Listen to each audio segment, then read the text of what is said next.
कृषी मंत्री सन्माननीय दत्ता मामा भरणे यांनी महाराष्ट्र महिला शेतकरी सक्षमीकरणाचं जे बिल आणलेलं आहे, या बिलाच्याबद्दल आणल्याबद्दल मी अभिनंदन करण्यासाठी सभागृहात उभी आहे।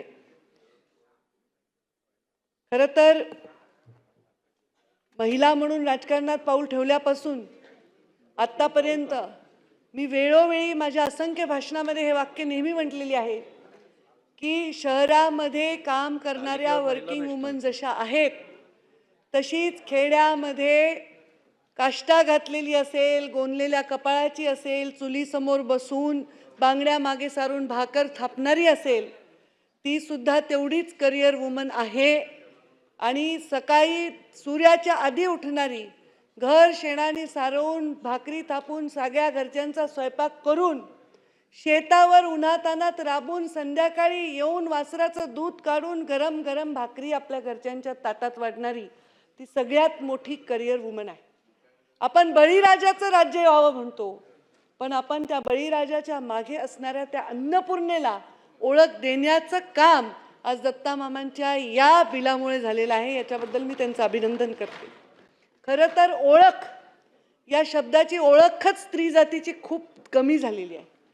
ती कधी तिचं पहिल्यापासून आपल्याला ते काळ होता जेव्हा कौंतेय राधेय गांधारी पुत्र म्हणलं जायचं, पण आता असं नाही म्हणलं जात। आईच्या नावाने ओळखलं जात नाही किंवा एखाद्या स्त्रीच्या नावाने घर ओळखलं जात नाही, पण तिच्या मागे ते घर उभं करण्यासाठी तिचे अथांग कष्ट असतात आणि त्या कष्टाला सन्मान देणारं हे बिल आहे असं मी म्हणेन। सन्माननीय उपमुख्यमंत्री सुनेत्रा पवार यांनी इतकं सुंदर भाषण केलं आणि छान अशा संवेदनशील ओळीमध्ये त्यांनी त्यांची भावना मांडली। ही भावना मांडत असताना सन्माननीय आमचे सदस्य आदित्य ठाकरे यांनी पण मांडले आणि मला एक गोष्ट मला आवडली आणि मी आणि आदिती तटकरेंनी एकमेकांकडे बघून नॉड पण केलं, म्हणजे आम्ही मान हलवली, कारण आम्ही आजच्या युगातल्या स्त्रिया आहोत। माझ्यापेक्षा थोडी लहान आहे आदित्य, बरीच लहान असेल, पण या स्त्रीला सारखं तू माझी लेक आहे बाई, तू माझी बहीण आहे बाई, तू माझी अमुक आहे, मामा आहे, मी तुझा काका आहे, मी तुझं संरक्षण करीन, ही भाव नकोय। तुम्हाला स्त्री म्हणून सन्मान हवाय आणि हे वाक्य मला अत्यंत आवडलं।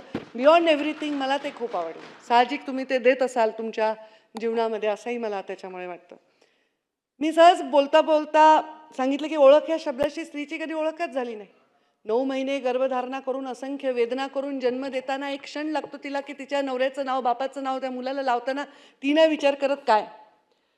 पण मी एक वाक्य वाचलं, भूख ने माँ से कभी नहीं कहा लेडीज फर्स्ट। जेव्हा एखादी गावातली आमची स्त्री चुलीसमोर बसलेली असते आणि तिच्याकडे पीठ नसतं, तेव्हा ती नाही विचार करत की माझं आजचं पोट भरेल का, ती तिच्या लेकरांचं तिच्या कुटुंबाचं पोट भरत असते। लाडकी बहीण ही योजना त्या स्त्रीला सन्मान देणारी आहे, पण ही आमची जी आज योजना आहे त्या स्त्रीचा आत्मविश्वास प्रचंड पटीने वाढवणारी आहे। याच्याबद्दल मी अभिनंदन करते। सतत काम करणाऱ्या या स्त्रीला खरं तर ज्याच्या जीवनामध्ये स्त्रीचं योगदान आहे, जिजाऊंचं योगदान फार महत्त्वाचं आहे, म्हणून शिवरायांची स्वप्न मोठी झाली, ते धैर्य देण्याचं काम त्यांनी केलं। आमच्या पुण्यश्लोक अहिल्यादेवी होळकरांसारखा राज्यकारभार आजही कोणी बघतो, त्यांचे कामं ते आजही आपण बघतो की इतका सुंदर त्यांनी राज्यकारभार केला। आमच्या सावित्रीबाई फुलेंनी अंगावर चिखलाचे गोळे खाल्ले, पण आज त्यांच्यामुळे आम्ही इथे आत्मविश्वासाने उभे आहोत। आमच्या रमाईचे, आमच्या ताराबाईचे अशा असंख्य आपल्याला उदाहरणं देता येतील, पण त्या सगळ्या नावांना आपण आज कितीतरी वर्ष दोहरत आहोत, पण नवीन नावं निर्माण करण्याची जबाबदारी मात्र आपण शेजारच्या घरावर देतो।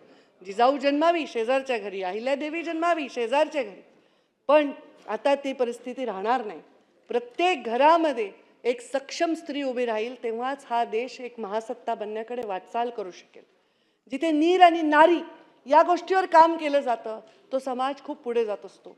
ज्या समाजामध्ये पाणी हे अमृत आहे, आपलं जीवन आहे, आणि ते जर उपलब्ध नसेल तर लोक पाण्यासाठी एकमेकांचा जीव घ्यायला जातात।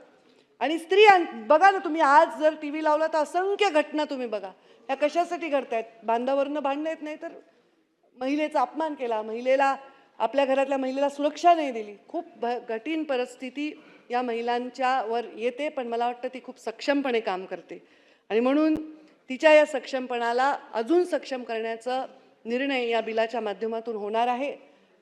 या बिलात सुद्धा इतकं सौंदर्य आहे, मी म्हटलं की स्त्री स्वतःची ओळख कधी मागतही नाही आणि ती कशावर हक्कही सांगत नाही. अजूनही तुम्ही बघा, सरकारनी कायद्याने अधिकार दिलाय, पण बहीण पटकन लिहून देते हो भावाला, मला हिस्सा नको. अजूनही अशा बहिणी 90% असतील, 10% भांडत असतील. सहज लिहून घेते की मला नको. इथे सुद्धा तिने मागितलं नाही त्या शेतावर हक्क, सातबाऱ्यावर नाव तिने मागितला नाही, मालकी हक्क. तिने फक्त सांगितले की ते शेत मी कसते, त्या शेतात मी परिश्रम करते, त्या परिश्रम म्हणून मी शेतकरी आहे. हे तिने मागितलेली न मागलेली मागणी तुम्ही लक्षात घेतलेली आहे, ह्याच्याबद्दल तुमचा अभिमान. आणि हा आपला देश आहे, या देशाचं सौंदर्य की आपला शेतकरी, आपल्याकडे जे आपलं वातावरण आहे त्याच्यामध्ये आपण जे पीक पाणी घेतो, जरी शेतकऱ्यांचे प्रश्न आहेत, शेतकऱ्यांच्या आत्महत्येचे प्रश्न आहेत, दुष्काळ सदृश्य परिस्थितीचे प्रश्न आहेत, दर 2 वर्षाला येणाऱ्या वेगवेगळ्या परिस्थितीला आपण सामोरं जातो, तरी हा शेती प्रधान देश आहे. आणि म्हणून आज आपल्याकडे कोणी उपाशी मरणार नाही ही परिस्थिती अजूनही आहे की आपलं बाबा एकरभर रान आहे, आपल्यापुरतं तरी खायला माणसं करतात. तर त्यामुळे या शेतकऱ्याच्या हाताला, कष्टाला साथ देणाऱ्या, त्याच्या सावलीसारख्या वावरणाऱ्या, म्हणजे आमची आई, आमच्या मुंडे साहेबांची आमची आजी, आम्ही माय म्हणायचो, त्यांनी कधीच मी बघितलं नाही त्या चुलीपुढे बसलेल्या. त्या आमचे आजोबा वारल्यानंतर त्या नेहमी शेतावर जायच्या. सगळी शेती वाडी, चौघं पोरं लहान लहान त्यांनी एकट्याने वाढवली. ही क्षमता आहे.